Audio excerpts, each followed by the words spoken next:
How exactly did George Floyd die? Could he have been saved? And what exactly does this preliminary autopsy report tell us, if anything? This is what I want to talk about in today's video. Now, full disclosure, I'm a cardiologist, not a forensic pathologist, but I deal with patients with cardiopulmonary issues, cardiac arrest, or respiratory problems pretty much on a daily basis. And we of course have this video that is very telling and gives us a lot of information. So the following is going to be my assessment and my opinion, which I think is shared by a lot of healthcare professionals. And I want to give you a doctor's perspective of what we know and what we can kind of infer based on the information that's out there. Relax. Man, I can't breathe my face. I can't breathe. So again, a lot of you have seen that video, very disturbing to watch, but also very important that it was captured. So what do we know based on this? Well, we know a lot. What we can see is George is in a prone position, meaning he's flat on his stomach on the ground, with his face flat against the pavement and a knee into his neck, applying pressure and force. What's exactly going on physiologically here? Well, there are two things that are compromised in this position: breathing and circulation. First, let's talk about breathing. Now, breathing involves filling our lungs with air, all right? And our lungs are obviously in our thorax. So in order for that to happen, the rib cage of the thorax has to be able to expand. And that's accomplished because the diaphragm muscle contracts, it pulls down, and as that happens, the chest wall will expand, allowing the lungs to fill with air. Similarly, our abdomen sort of gets pushed down a little bit in order for that to happen. Additionally, we have to be able to bring air through our mouth, our throat, and down our trachea without much resistance to get that air into the lungs. Now, when you're lying prone flat on the ground and you have resistance or a weight or a force pushing down on you, now you have to be able to lift your body up off the ground as you take in a breath. Now, that can be more difficult for someone like George, who, of course, they call Big George because he was a big guy. So there's a lot more weight for him to be able to push up if he wants to take an adequate breath. Additionally, he has a knee on his neck. So that is applying force and pressure down. So not only has to push up against his own weight, he has to push up against the force of the officer, which can make things very difficult. Now, additionally, when he has that knee on his neck, this could further compromise breathing by applying pressure against his trachea, which could compromise airflow coming in. Also, if you have other conditions like sleep apnea, this could further close up the airway in the back of the throat. Now, we could potentially recreate a similar scenario by breathing through a straw. Take a straw and try to take some deep breaths through it really fast. Again, it's very difficult, right? Now imagine breathing through a straw while you're down flat on the ground with your face against the pavement and a resistant force on your neck, and try to do that for 9 minutes. Now, let's talk about what's going on physiologically in the body in a situation like this. First, let's talk about breathing. Breathing accomplishes two things. One is oxygenation. Two is ventilation. Now, oxygenation is obviously the process of breathing air into our lungs to get oxygen into our blood in order for us to live. Ventilation is just as important. Ventilation is being able to get rid of CO2 or carbon dioxide that gets built up in the blood once the body consumes that oxygen during metabolism. Without ventilation, we cannot get rid of that carbon dioxide. And what happens is it causes the pH of the blood to go down. This causes a state of acidosis. So the body needs a balanced pH to function. If the body gets acidotic because it cannot get rid of all that carbon dioxide, then you're going to get end organ dysfunction. The heart is eventually not going to be able to function, and the electrical signals will fail, and it'll cause cardiopulmonary arrest. Now let's talk about circulation. We talked about the breathing component of it, but there are also probably a circulation component. Now, as you saw in the video, the police officer's knee was against the neck, forcefully for a long period of time. What can happen in this situation? Well, your carotid artery runs right along your neck. So compression to that area of the neck could compromise blood flow of the carotid artery up to the brain. Now, another important fact is stimulation of the carotid body. The carotid body sits where the common carotid artery bifurcates into the internal carotid artery. The carotid body contains baroreceptors. Now, these baroreceptors, when stimulated, can send impulses up to the brain, which in turn will send impulses down to the heart and the blood vessels to cause the heart rate to go really slow and the blood pressure to get really low. This can create a situation of further reduction in cardiac output in addition to the oxygenation and the ventilation issues we talked about. This is the same mechanism that sleeper holds or chokeholds work on. Now, add to all of this underlying conditions such as high blood pressure or coronary disease that we think George may have had.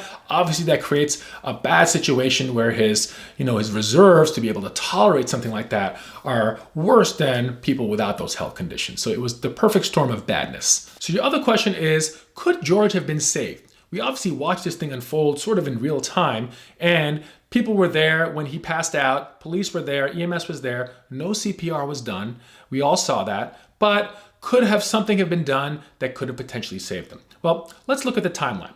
From what we know by the videos, about 8:25 is when he's thought to have lost consciousness, okay? Again, the knee was on him for an additional almost 3 minutes after that. 8:27 is when EMS arrived, and it wasn't until 8:30 he actually got on the ambulance. Now, no CPR was done on the scene by the police officers, which I think, again, is a big mistake, which I think goes to show deficiency in training of these officers. There were 4 officers there. Clearly, he had no pulse. He was not breathing. Immediate cardiopulmonary resuscitation should have been started. CPR should have been started. Again, that was not done.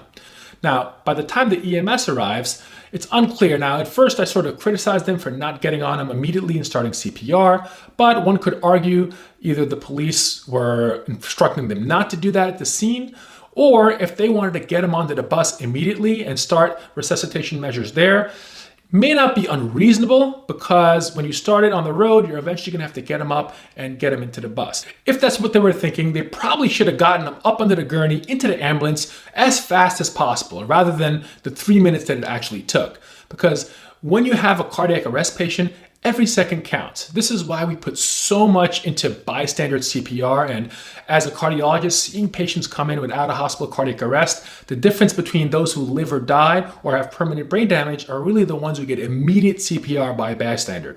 In this situation, it's unfortunate that there were trained police officers that did not start CPR immediately. Again, it's hard to know if immediate CPR would really have changed the outcome for George, but it at least would have given him a fighting chance.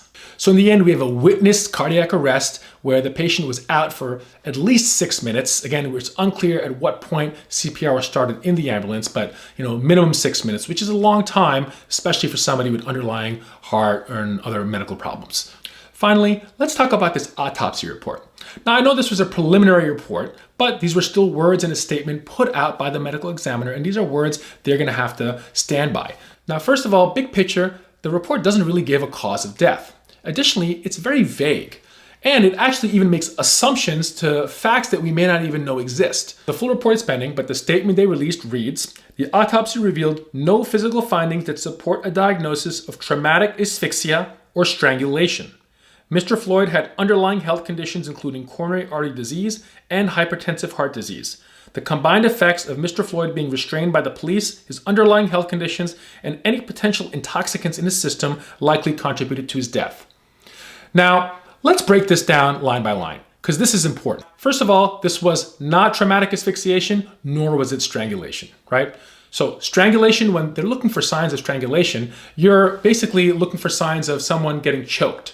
So you're looking for ligature marks, you're looking for bruises and markings to show that someone's neck was forcefully compressed, fracture of the hyoid bone, and other things you see like conjunctival and particular hemorrhages and signs of kind of acute obstruction of the airway. But we all looked at the video. He wasn't strangled. We know this. So that seems silly. Secondly, traumatic asphyxiation. Again, this was not traumatic asphyxiation. Traumatic asphyxiation refers to in a situation of trauma, like a motor vehicle accident or machinery accident, where there's trauma to the chest, or there's some sort of situation where the patient literally cannot take a breath at all. What it causes is an acute increase in intrathoracic pressure, which basically limits the backflow to the right side of the heart, causing a spike in the right atrial pressure, which transmits back up to the supravena cava, which in turn causes an acute rise in venous pressure of the head and the face, which will cause facial swelling. This will cause rupture of various veins and capillaries and other similar phenomena that we see. But again, we know in a situation, this was not an acute trauma-induced chest restriction situation. This was a slow asphyxiation process. What he had is something called positional asphyxiation. Positional asphyxiation is a situation where someone is not able to adequately breathe mechanically because of a certain position. In his case, being prone on the ground and with a weight on the back of his head, kind of like what we talked about before. And this process, again, can sometimes be a little drawn out and slower than your traumatic asphyxiation. But again, we don't need an autopsy to make that diagnosis. It was clear in the video. The last line, which really bothered me, reads, "The combined effects of Mr. Floyd being restrained by the police, his underlying health conditions, and any potential intoxicants in his system likely contributed to his death." Now, you can't get much more vague than that. Likely and contributed, already two words that sort of express uncertainty. And any potential intoxicants, like they didn't even do a tox report. They're just assuming that he may have been intoxicated or under the influence of something. I mean, that line alone to me really compromises the integrity of this report, combined with all this uncertainty. And really, it's a poor statement to put out. And all it does is fuel the fire. And I don't think they did anybody any good by releasing that paragraph. So again, a lot of holes in that, in the terminology. I can't help to think that there is some bias involved in that preliminary report. What they should have just said is, full report is pending. I'm really looking forward to the full autopsy. Hopefully there's details, and I fully support an independent, non-Minneapolis associated medical examiner or pathologist doing an autopsy on him as well, given the intensity of the situation, and hopefully we can get some more answers soon. In the end, I think it's pretty clear. We all know how he died. We don't need an autopsy to tell us that. It's semantics if you ask me. It's clear as day, and something needs to be done about it.